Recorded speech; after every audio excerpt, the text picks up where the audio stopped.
န်ဆောင်လူတန်းပြနေရကိုဘယ်သူမှကျေးဇူးမတင်အဖက်မလုပ်လို့ဒူဘိုင်းမှာပဲသွားကဲနေတဲ့နော်ဖောရဲ့ထောင်ပရိသတ်များလုံးမင်္ဂလာပါရှင်ဆက်လီဆပ်မီဒီယာကနေပြန်လဲကြိုဆိုလိုက်ပါတယ်မင်းသမီးကျော်နော်ဖောကတော့ငလင်ပေးကြီးအတွက်ပြည်သူတွေကိုထိတ်ဆုံးကနေတောင်းရောက်လူတန်းပေးနေတာဖြစ်ပါတယ်တခြားသောမင်းသားမင်းသမီးတွေများစွာကလည်းတက်နိုင်တဲ့ဘက်ကနေတောင်းရောက်လူတန်းနေကြပေမဲ့ဘယ်သူမှမရောက်ခင်သူမကအရင်ဆုံးမန္တလေးကိုရောက်ရှိသွားပြီးတော့လူတန်းကိုယူခဲ့ရပါဒါပေမဲ့လည်းဒီလိုလူတန်းပြနေရတွေကအပေါ်ယံဟန်ဆောင်မှုတွေသာဖြစ်တဲ့အတွက်ဘသူကမှသူမကိုအရေးတယူလုပ်ပြီးတော့ကျေးဇူးမတင်ခဲ့ကြပါဘူး။ဒါကြောင့်မလို့နော်ဖော်လည်းတော်တော်လေးကိုစိတ်တူသွားခဲ့ပြီးတော့ဘသူမှကျေးဇူးမတင်ရင်လည်းဒူဘိုင်းမှာပဲသွားခဲ့တော့မယ်ဆိုပြီးတော့ထွက်ခွာသွားတဲ့ပုံရိပ်တွေကိုတွေ့လာရတာဖြစ်ပါတယ်။တကယ်တော့နော်ဖော်ကငလင်ပေးကြီးမတိုင်ခင်တုန်းကနာမည်ပြတ်တွေများစွာရရှိထားတာပါ။စစ်သူတသန်း73နှစ်ကြော်ကြာနေတဲ့လွှမ်းပိုင်တို့စုံတွေကိုစနိုက်ခဲ့တဲ့အကြောင်းတွေကလည်းဗီဒီယိုဖိုင်နဲ့တကွဖော်ထုတ်ခံခဲ့ရတာဖြစ်ပါတယ်။ဒါတင်မကဟိုးရင်ငယ်စဉ်ကလေးဘွားကလေးကသူများရဲ့ရေးစားတွေကိုမှသဘောကျပြီးတော့အတင်းလိုက်လို့တတ်တဲ့အချင်းချင်းတွေကလည်းပေါ်ထွက်လွတ်လာခဲ့တာပါ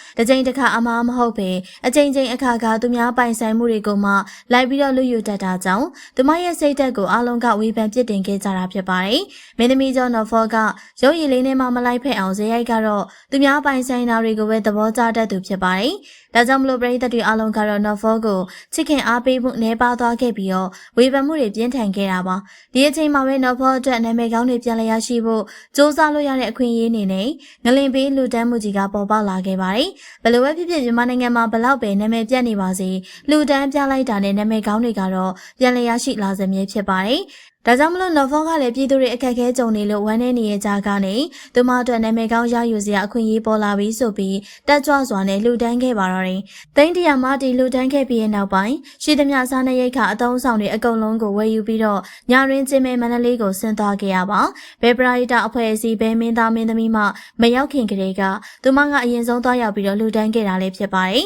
။ဒါပေမဲ့လည်းဒီလှူဒန်းမှုတွေကအမှန်တကယ်ကိုသူယူချင်တာမဟုတ်ပဲနာမည်ကောင်းပြန်လည်ရရှိဖို့အတွက်လှုံ့ဆော်ခဲ့တယ်ဆိုတာသိသာစေခဲ့ပါတယ်။ဒါကြောင့်မလို့အားလုံးကတော့သူမကိုတော်တော်လေးအမြင်ကပ်နေကြတာပါ။ဒီလိုနဲ့နော်ဖောလဲဘလောက်ပဲလူတန်းပြနေပါစေနာမည်ကောင်းပြန်မရတော့မှကိုသိရှိသွားခဲ့တဲ့အတွက်လူတန်းမှုတွေကိုရနာခဲ့ပါတော့တယ်။ဒူဘိုင်းကိုထွက်ခွာသွားခဲ့ရလဲဖြစ်ပါတယ်။ဒီတခါမှလည်းချစ်သူတသန်း10နှစ်ကျော်ကြာနေပြီဖြစ်တဲ့ဇုံတွဲစီကနေလူယူထားခဲ့တယ်။တထေးကြီးကိုသက်ခိုင်ဝင်းနဲ့အတူတူဒူဘိုင်းကိုသွားပြီးတော့ကဲနေခဲ့ရပါ။တထေးကြီးကတော့သူမကိုအတော်လေးကိုယူဆိုင်ပြီးဘလောက်ပဲနာမည်ပြတ်တွေရှိနေပါစေစွန့်ခွာသွားမဲ့အရေးအယောင်တွေမတွေ့ရသေးပါဘူး။ဒါကြောင့်မလို့နော်ဖောကလည်းတထေးကြီးရဲ့အနားမှာပဲနေတော့မယ်ဆိုပြီးလူတန်းမှုတွေကိုထားပစ်ခါနိုင်ငံခြားကိုထွက်ခွာသွားတာဖြစ်ပါတယ်။ဒူဘိုင်းမှာအရန်တာယာနေတဲ့ပုံရိပ်တွေကိုလည်းချပြလာခဲ့ရဖြစ်ပြီးသူမအနေနဲ့ကတော့လူတန်းမှုမပြုပဲဒီလိုမျိုးတတရရနေလို့ရတဲ့အဆင့်ဖြစ်ကြောင်းထုတ်ပြနေခဲ့ပါတယ်။ဒါပေမဲ့နာမည်ကောင်းတွေပြန်ရခြင်းတဲ့အတွက်ထိတ်ဆုံးကနေလူတန်းပြနေတဲ့ပုံမှာဘသူကမှကျေးဇူးမတင်ခဲ့ကြတာကြောင့်